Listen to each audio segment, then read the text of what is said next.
புதிதாக்குபவரே ஸ்தோத்திரம் என்று இந்த புதிய நாளிலே நாம் தொடங்குவோம். ரோமர் 12:2 நாம் பார்க்கிறோம்.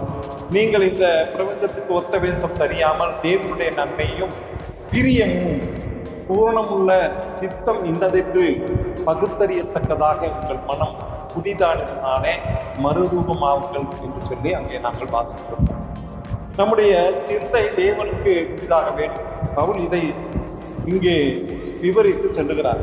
உங்கள் மனம் புதிதாகத்தினாலே மறுரூபமாகுங்கள் என்று சொல்லக்கூடிய அந்த வசனம், மனம் புதிதாகிறது என்பது மனம் திரும்புவதும் பரிசுத்தமாவதும் ஆகும்.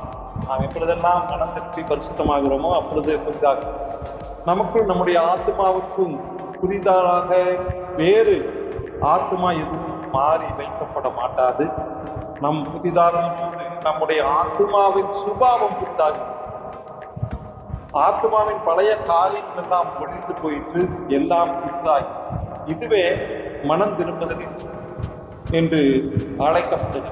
ஆக நம்முடைய மனம் புதிதாக வேண்டும், எண்ணங்கள் புதிதாக வேண்டும், பேச்சு புதிதாக வேண்டும், சிந்தை புதிதாக வேண்டும். நம்முடைய மனம் புதிதாக போதுதான் நம்முடைய முழு ஆழ்தத்துவமும் புதிதாக. நம்முடைய பரிசுத்தமாக்கப்படும் போது நாம் பாவத்துக்கு மேலும் எல்லா விதமான மரித்த நிலைமைகளுக்கும் நாம் புதிதாக முடியும். நாம் நீதிக்கு மேல் நீதி செய்ய வேண்டும். பழைய சுபாவங்கள் மாற வேண்டும்.